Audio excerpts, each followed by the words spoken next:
rápido y más eficiente. Descubra RexMás en la web rexmas.com.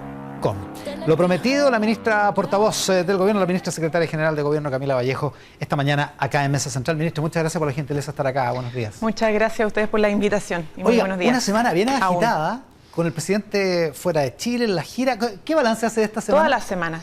Todas las semanas son bien agitadas. Ya, bueno, sí, es un principio básico. Cosas positivas y cosas más. ¿Y esta semana cómo la evalúa?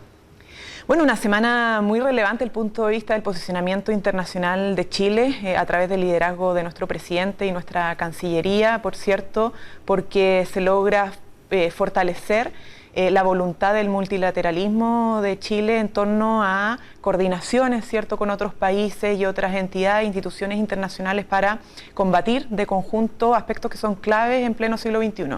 Crisis climática, la equidad de género, los problemas de la desigualdad, los problemas de la economía y, por cierto, también los problemas de nuestras democracias y cómo fortalecer nuestras democracias y la defensa de los derechos humanos. En eso el presidente ha jugado un rol clave, no solamente en su discurso, sino que también en la serie de reuniones que sostuvo con la OECD, con el Banco Mundial, obviamente con Naciones Unidas, con distintos presidentes, ¿cierto?, y primeras autoridades de países como Francia, España, Estados Unidos, entre otros, Nueva Zelanda, y así se pudieron tejer y fortalecer varios vínculos. De hecho, nuestra canciller sigue desarrollando la agenda internacional ahora al regreso del presidente. Esa agenda sigue desarrollándose y esperamos obviamente que tenga positivos frutos. Además, todo el tema de inversiones. La Asamblea termina mañana, la Asamblea de Naciones Unidas. Claro, además todo el tema de inversiones, porque ustedes vieron que nosotros lanzamos hace casi 2 semanas ya la agenda Invirtamos en Chile. ¿Sí? Claro, una agenda proinversión. Para 27, 28 puntos. Que está muy relacionada, lo que lanzamos, ¿cierto?, con la agenda que ha desplegado el ministro Mario Marcel a nivel internacional y que también va ligada con los anuncios que hizo el ministro de Obras Públicas de una inversión de 13.000 millones de dólares en estos años, con la posibilidad de generar alrededor, si no me equivoco, de 40.000 empleos, si no me equivoco, anuales en materia de reactivación, inversiones públicas. Sí, en eso fue bien sorprendente que, ya que estaba el ministro Marcel tratando de convencer a los inversionistas, dándoles seguridad y todo, que el presidente hablara tan como desapegado del TPP-11, que no, puede que no sea la solución ni la panacea para todos los problemas, pero sí es una señal importante para los inversionistas, digamos. Son cosas que no, o sea, el tema de las inversiones no está reeditado solamente en este debate sobre el TPP-11. Son agendas que tienen distintos caminos y que, por cierto, el ministro Mario Marcel ha desplegado hace mucho tiempo. Lo que digo es que tenemos, por ejemplo, la discusión sobre el acuerdo de modernización de la Unión Europea, donde se están negociando algunos puntos, también respecto a los intereses de nuestro país, porque nosotros tenemos un programa de gobierno que implica sentar las bases de nuevas matrices productivas. Nosotros necesitamos generar industria manufacturera, y eso a través de privados, como también de desarrollo estratégico por parte del Estado. Entonces, todas estas discusiones sobre acuerdos económicos, tratados de libre comercio, siempre tienen que estar pensados en las relaciones con otros países, porque nos necesitamos, y eso ha sido el principal énfasis del presidente, nos necesitamos todos, y también el mundo necesita a Chile, pero pensando también en cómo nuestro proyecto país nos permite, ¿cierto?, desarrollar lo propio. Claro, que no quede limitado por que no queden limitaciones, porque más necesitamos mucha industria. Se entiende que un acuerdo siempre cederá algo, digamos. En los acuerdos sí, pero siempre hay que pensar en las conveniencias como mutuas, ¿no? Cómo los otros países se benefician de las exportaciones de Chile, cómo nosotros nos beneficiamos a través de la importación de productos de extranjeros, pero también pensando que siempre hay una parte donde nosotros tenemos que no solamente vender materia prima en bruto, hortalizas, fruta, etcétera, sino que también desarrollar industria. Eso le da valor agregado a nuestra economía y nos permite generar un mejor desarrollo y más sostenible.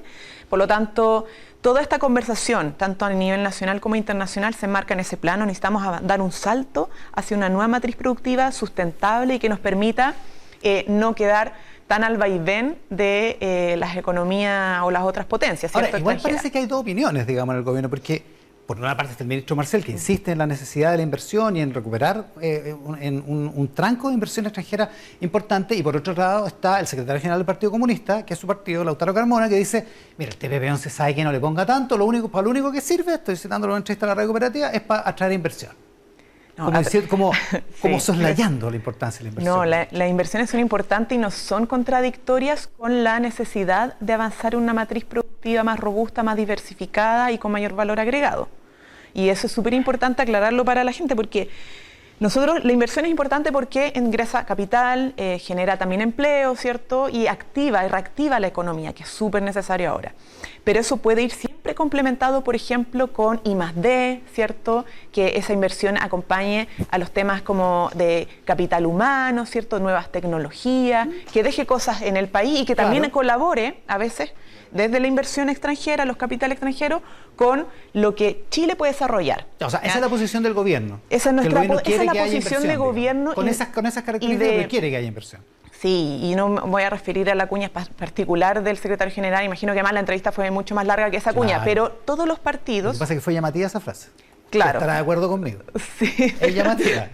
Sí, pero a mí me gusta ver como no solamente las cuñas aisladas, sino que también los debates más de fondo y las intervenciones completas. Pero sobre todas las cosas en eso, Iván, es que todos los partidos oficialistas que suscribimos más un programa, apoyamos una candidatura, que estamos siendo parte de un gobierno, ahora nosotros, bueno, en calidad de ministros y ministras, pero más allá de los que no están en el ministerio, ¿cierto?, en gabinete, todos entienden que es importante lo que plantea nuestro programa en el sentido de, por ejemplo, la Banca Nacional de Desarrollo, que los acuerdos comerciales también apunten a generar inversión, ¿cierto?, atraer inversión, pero que se basen, ¿cierto?, en una economía mucho más sostenible, más desarrollista y con mayor generación de industria nacional.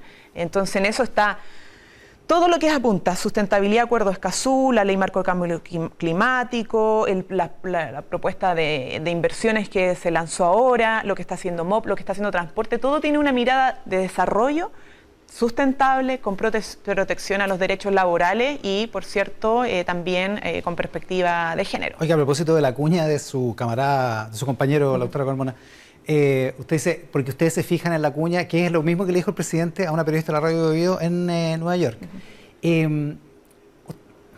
¿Usted encuentra legítimo que el presidente de la República se enfrasque en ese tipo de discusiones con un periodista, con una persona que está cubriendo la gira o que está cubriendo las actividades de la moneda?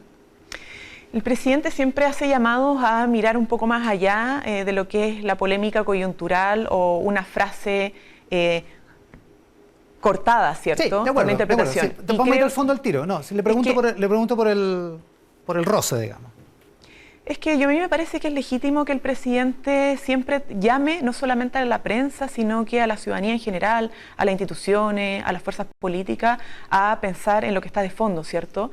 Y permitirnos reflexionar sobre los debates que se instalan y no solamente sobre titulares.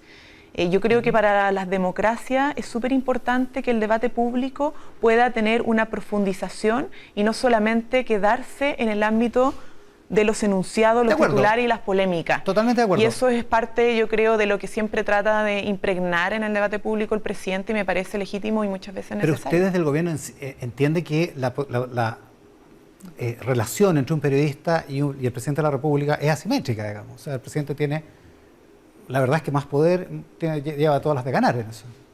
Pero esto no es una lucha de poder. Lo que hace el presidente es tratar siempre de como cuestionar lo que está detrás de una pregunta, las tesis que subyacen a las preguntas. Cosa que es perfectamente legítima. Es sumamente legítimo y yo creo que nunca él tiene la intención, ni nadie nosotros, de hacer sentir mal a otra persona, solo es llamado como a reflexionar, ¿cierto? Y creo que me parece que en ese sentido, una de las cosas que se ha planteado como en estos últimos tiempos de manera muy relevante es cómo nosotros logramos salir de la polémica diaria y poder como país poner en una situación de debates de fondo. Y eso cuesta mucho. El dilema de todos los gobiernos. De todos los gobiernos. O sea, a mí me toca, lo he dicho muchas veces, pero el ministerio que me toca a mí encabezar está permanentemente tratando de cómo lograr posicionar temas que son mucho más importantes y relevantes para la ciudadanía que si este dijo tal cosa, cómo le respondió el otro, porque nos llegan preguntando como, ¿qué opina de lo que dijo tal persona? ¿No? y Sí, uno no alcanza ni siquiera a haber hay un escuchado qué fue lo que dijo, lo que que... trató de decir, y entonces a veces nos quedamos semanas enfrascados en polémicas que son a veces muchas, o sea, la gran mayoría de las veces ficticias, y no nos permitimos poder hacer una conversación pública que sea realmente al nivel de lo que la ciudadanía espera de las instituciones y de las políticas. Claro, en el mundo de la cuña precisamente se da esa a veces banalización del debate. Oiga, hablemos de algunas cosas que son relevantes, digamos. Hay un carabinero herido en un incidente ayer por un robo, literalmente un portonazo, un robo de una camioneta en el sur. ¿El gobierno tiene más información respecto de lo que ocurrió ahí, si ese es un hecho delictual puramente o tiene relación con el conflicto mapuche en la zona? Bueno, se ha estado recabando información a través del Ministerio del Interior. Los primeros reportes efectivamente tienen que ver con un hecho delictual de robo. La ministra del Interior, yo estuve conversando ahora en la mañana con ella porque se dirige, si es que ya no, se debe estar ya en el hospital de Carabineros para poder porque visitar. El carabinero baleado lo trajeron a Santiago. Claro, se trasladó a Santiago para poder visitarlo porque es un hecho repudiable y lamentable, ¿no? O sea, cualquier persona que termine herida, sea bajo la circunstancia que sea, es algo que tiene que ser de preocupación de nuestras instituciones y particularmente de nuestro gobierno, de nuestro Ministerio del Interior. Y por lo tanto ella va a dar después probablemente alguna declaración respecto al estado de salud, de algunas acciones que se puedan tomar, pero lo importante es que también seguimos avanzando. Nosotros hemos tenido un plan intensísimo en materia de seguridad, con los planes antiencerronas, ¿cierto? La intervención en barrios críticos, el reforzamiento también en la zona para poder combatir los hechos delictuales, el crimen. Ya promulgamos la ley por el robo de madera que busca avanzar un poquito más allá y no solamente detener, ¿cierto?, a las personas que cometen estos delitos, sino que hacer seguimiento, como cuando uno sigue el dinero, bueno, seguir la madera, claro, para ver qué es lo que está detrás de estos robos. Entonces, estamos avanzando significativamente, pero claro, estos hechos son lamentables y en esta circunstancia hay que tomar acciones también que son más inmediatas. Se lo pregunto también, ministra, porque bueno, está lo del carabinero baleado, un tren descarrilado en Perquenco donde hay aparentemente participación de terceros, o sea que lo descarrilaron, no es que fue un accidente, y ayer un atentado, unos brigadistas que estaban trabajando recuperando un puente que había sido botado por un atentado anterior en Curacautín. O sea, todas esas cosas pasan en la macrozona sur. Y Janet Vega, la ex ministra, su ex compañera de gabinete, digamos, aparece hoy en La Tercera, una entrevista de Gloria Faúndez, y ella dice que había demasiado optimismo antes de asumir el gobierno y en los primeros días o en los primeros meses del gobierno, que había demasiado optimismo respecto de lo que se podía hacer en el problema de la macrozona sur, en el problema mapuche. O sea, nosotros tenemos alta esperanza de poder ir enfrentando de manera decidida los problemas que son coyunturales, pero también los que son de fondo, porque al final tenemos un conflicto histórico y hay que hacerse cargo de manera responsable de aquello. Y creemos que podemos avanzar en esa dirección. Por cierto que este gobierno no va a solucionar todos los problemas que subyacen en el conflicto en la Araucanía, bueno, en el territorio macrozona sur en general, pero sí dar pasos significativos. Y por eso no basta con mirar los resultados del estado de excepción, que por cierto está teniendo, nosotros hemos logrado, comparativamente hablando con el periodo anterior, comparando meses, ¿cierto?, una disminución de los hechos delictivos, pero no basta con eso, y hay que tomar medidas más de fondo. Pero y en eso hemos estado trabajando. Vega, que había una especie de optimismo que, bueno, quedó aniquilado por los hechos, digamos, al principio del gobierno. ¿Comparte ese análisis? Es que nosotros, no sé si es optimismo, pero nos mueve la esperanza en general. Y eso no quita que no tengamos sentido de realidad, sino que justamente porque vemos una realidad que es compleja, tomamos acciones que no son simplemente aisladas o superficiales, sino que son de fondo, que muchas veces no se ven en lo inmediato, pero que nos dan seguridad de que si seguimos así avanzando, este gobierno y los próximos que vengan, tendremos muchos mejores resultados de lo que se han tenido durante décadas. Entonces, nos mueve esa esperanza y eso no quita que tengamos sentido de realidad, y que todos los planes y políticas y acciones que estamos tomando vayan con ese sentido de realidad. La ex ministra Vega, a propósito del sentido de realidad, dice dos cosas en esta entrevista que de alguna manera contradicen lo que se dijo en el gobierno cuando la ex ministra tuvo que renunciar, digamos. Dice, no había ninguna razón para no hablar con Yaitul. De hecho, usa una expresión, no sé si le trae muy buenos recuerdos, dice, no me pegué en la cabeza. ¿Ya? Porque usted sabe por qué le estoy diciendo eso. Ya, pero dice, no me pegué en la cabeza. No había ninguna razón para no hablar con Héctor Yaitul. A lo mejor el procedimiento fue malo, fue ingenuo, pero eso estaba ok. Dice, y además a nadie me puso cortapisa. Y después dice, mi renuncia, dice básicamente que la renuncia fue política, que fue táctica, porque estábamos a una semana del plebiscito, en el cual habíamos luchado para terminar con la constitución de Pinochet. Dice que no fue una cuestión política, que fue táctica. Eso no fue lo que se dijo cuando se fue la ministra Vega, digamos. O sea, se dijo que aquí ella se había mandado sola, digamos, básicamente. Bueno, esas fueron las razones que nosotros... A ver, la ministra Janet Vega presentó una renuncia y más allá de la reflexión que ella pueda hacer y las razones que pueda tener, lo cierto es que esa renuncia se la aceptó porque hubo una evaluación crítica en el sentido de que la comunicación que ella trató de gestionar con Héctor Yaitul no fue ni instruida ni fue informada cuando se trató de hacer. Y fue inadecuada, por lo tanto, ¿no? Efectivamente. Porque nosotros, tenemos un principio general, y lo hemos dicho públicamente y lo hemos conversado en el gabinete, también hacia la interna, que es dialogar con todos quienes estén de acuerdo con avanzar en el camino a la paz. Entonces eso no implica que aquellos que han demostrado por la vía de los hechos, a través de sus declaraciones, no solamente adjudicarse hechos constitutivos de delito, sino que no querer avanzar en soluciones pacíficas, sean interlocutores válidos. Por lo tanto, me parece que más allá de lo que ella pueda decir, es sumamente claro el por qué se aceptó la renuncia y eso es lo que el gobierno informó, manifestó públicamente y le señaló también a ella. Y las valoraciones que podamos tener, y esto no quiero como generar un cuestionamiento a su liderazgo, a su gestión, porque la ministra Vega en general fue una gran ministra y que hizo muchísimas cosas. Entonces, evidentemente estima, cariño, calor, pero claro, ella probablemente tuvo una consideración política adicional al momento de presentar su renuncia, pero lo cierto es que para el gobierno lo más relevante fue el hecho de que este intento de conversación no se informó ni siquiera fue instruido. O sea, no fue instruido, que es algo que... Este tipo de conversaciones son instruidas o no se realizan, pero tampoco fue informada.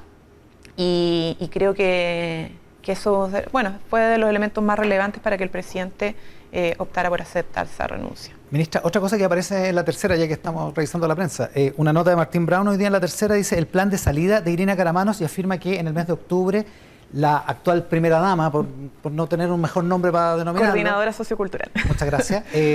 Va a dejar ese cargo y va a abandonar, en la práctica lo que se entiende es que va a abandonar el gobierno, digamos. ¿Usted lo confirma? O sea, yo no soy la persona que tiene que confirmar aquello. Lo que es cierto es que la coordinadora sociocultural Irina Caramanos ha estado trabajando en una tarea que es autoimpuesto según sus principios, según sus convicciones, compartidas, por cierto, por el gobierno, y eso ha sido su tarea y evidentemente ella cumple sus tareas y su trabajo y sus compromisos, y en ese sentido no solamente hay una de las mejores valoraciones de lo que haya podido desplegar, sino que es algo que va a tener que comunicar ella a su debido momento. Ya, pero no, tampoco lo desmiente, ya que estamos. Bueno, evidentemente, gracias, estamos pero no bien. me corresponde a mí. Oiga, otra cosa de la semana, el hackeo. ¿Hay más información respecto de lo que pasó? ¿Se sabe? Porque el gobierno dice oficialmente, lo dice la vicepresidenta primero, después lo confirma el ministro del Interior subrogante o subsecretario del Interior Manuel Monsalve, que el hackeo fue en mayo y que nos vinimos a enterar en septiembre. Así es. ¿Hay más datos respecto de eso? ¿Hay más datos de por qué el ejército, o si el ejército le informó a la ministra de Defensa lo que había pasado, o el Estado Mayor le informó a la ministra de Defensa lo que había pasado? Todo está dicho y es sumamente grave.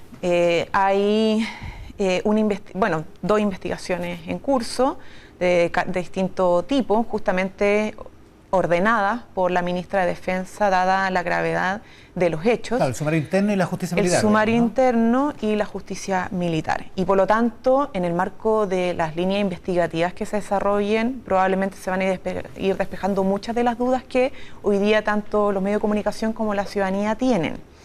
En el camino es muy probable que existan tesis, teorías, etcétera, porque como la información, que es muchísima, ya se filtró, van a irse armando relatos, etcétera. Eso es muy probable que pase, pero nuestra responsabilidad, nuestro deber es ser mesurados en esto, porque estamos hablando de información que es obviamente sensible, tiene que ver con la defensa nacional, etcétera, y por lo tanto restringirnos al tema de la investigación. Lo que es muy claro y que lo hemos dicho públicamente y que lo podemos sostener es que la información sobre la vulnerabilidad de los sistemas informáticos se le presentó al Ministerio con posterioridad a la ocurrencia del robo de información, es decir, el hackeo.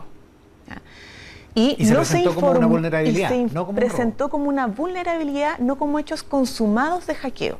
Entonces, eso es sumamente importante decirlo, porque cuando... Y es grave, además. Y es grave, porque cuando se les presenta esta información de que existe vulnerabilidad del sistema, ¿ya? Se toman acciones y se actúa oportunamente para poder corregir. Pero ya había sucedido que en el marco de esa vulneración se había intervenido, obviamente, los sistemas de correo. Y eso es complejo y hasta ahí es lo que nosotros podemos informar y manejar. El resto va a ser parte de la investigación hacia el Estado Mayor Conjunto, que es donde se producen los hechos. Se lo pregunto de otra manera. Evidentemente hay cosas que no pueden revelarse, pero ¿el gobierno no sabe más y está esperando las investigaciones judiciales, o el gobierno sabe y lo mantiene en reserva?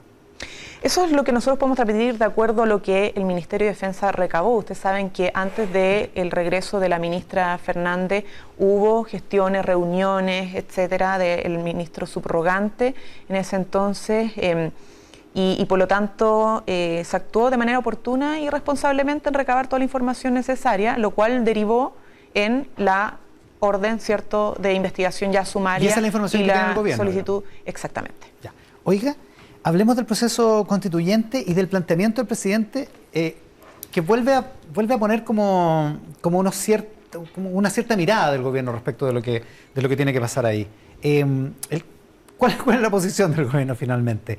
¿Va a seguir opinando respecto al proceso constituyente o lo va a dejar en manos de la negociación que se está produciendo en el Congreso? Bueno, nuestro gobierno tiene opinión porque somos todos... Esto es política y obviamente tenemos principios. Digamos, claro, sí, muchas gracias.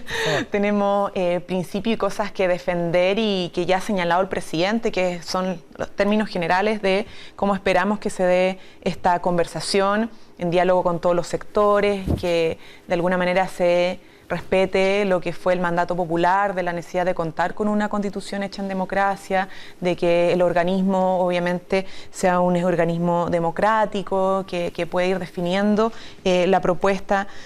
Democrático en el sentido de elegido por las urnas. Bueno, evidentemente que haya una elección, que no sea un organismo impuesto. Es lo que esperamos todos, yo creo, en general, no solamente el gobierno, la ciudadanía y las mismas fuerzas políticas que han participado. Escuché perfectamente también al presidente de la UDI, y creo que hay una voluntad y disposición, y el resto de la conversación se va a seguir dando esta semana. Hay opiniones distintas sobre, por ejemplo, los contenidos que se han presentado, pero nuestro gobierno está acompañando este proceso, representado por nuestra ministra, secretaria general de la Presidencia, Analía Uriarte, que va a estar, por cierto, esta semana también. Pero yo quiero insistir en lo otro, porque digamos, se ha tratado de instalar que es nuestro gobierno, por parte sobre todo del mundo opositor, de que nuestro gobierno no gobierna y se preocupa solo del tema constituyente. Y eso es absolutamente falso. Y también en la primera etapa que tuvimos. O sea, nosotros efectivamente jugamos un rol en el marco de la campaña Voto Informado, ¿cierto?, de entregar información sobre el proceso. Y dejar explícitamente cosas pendientes para después del plebiscito, ¿verdad? Pero además tuvimos avances significativos como gobierno en cuestiones concretas, y me gustaría también resaltar eso, porque estamos a puertas de cumplir 7 meses de gobierno y no solamente tuvimos el reajuste más importante de la historia de los últimos 29 años en materia salarial con los 400.000 pesos, tuvimos un plan Chile Apoyo, una inversión importantísima para apoyos y transferencias directas a la ciudadanía. Logramos hacer un reajuste también histórico a las becas de alimentación para los estudiantes, que no se había hecho en casi 10 años. Aprobamos el acuerdo de Escazú, ¿cierto? Tuvimos, presentamos una reforma, cosas, pero el gobierno dijo el también copago que cero, por ejemplo, que nos permite tener 7 millones de personas que no van a pagar absolutamente nada por la atención en salud. Es evidente que pasaron cosas, pero el gobierno dijo, mire, sin el plebiscito, sin la nueva constitución no podemos hacer nuestro programa. Llegaron a decir eso. Dijeron, el ministro Jackson lo dijo. Pero no fue que no podíamos hacer nuestro programa. Ministra, obviamente lo dijo. Otra cosa es que después matizaron. Pero el ministro Jackson lo dijo en su momento. No, se presentan dificultades efectivamente porque hay cosas que la Constitución del 80 delimita, y particularmente el Tribunal Constitucional, donde se han caído muchas reformas o partes de reformas que fueron deliberadas democráticamente en el Congreso Nacional y que eran parte de los programas de gobierno. Pero nosotros gobernamos, tuvimos avances significativos, ¿cierto? Y lo vamos a profundizar en esta etapa. ¿Ya? Y por eso quisiera también aprovechar la oportunidad, no solamente de contar lo que hemos hecho, sino que lo que vamos y estamos haciendo en esta segunda etapa. Hemos tenido una coordinación muy importante con nuestro gabinete en el comité político. Esta semana vamos a presentar la ley de presupuesto, que es una hoja de ruta súper importante porque es donde se fijan también las prioridades para el próximo año, donde va a poner mayor énfasis en materia de recursos. Entonces estamos trabajando en distintos planos. La agenda de inversiones, que se fortalece también con la gira internacional, el plan que anuncia el Ministerio de Obras Públicas, lo que está desarrollando en materia de vivienda el ministro Montes, la ley de presupuesto va a venir con priorización en materia de seguridad, matriz productiva, ¿cierto? En materia de reactivación económica, inversiones, etcétera. Eso lo estamos trabajando, se va a presentar esta semana y van a venir evidentemente muchos más anuncios en materia de las priorizaciones que vamos a tener en esta fase, que es importante y que tiene relación con la economía de las personas, bueno, la situación económica en general, pero costo de la vida, seguridad y avances de programa de gobierno. Ministra, muchísimas gracias por la gentileza de estar hoy día con nosotros. Muchas gracias, Iván, por la invitación. La ministra secretaria general de Gobierno, Camila Vallejo, esta mañana en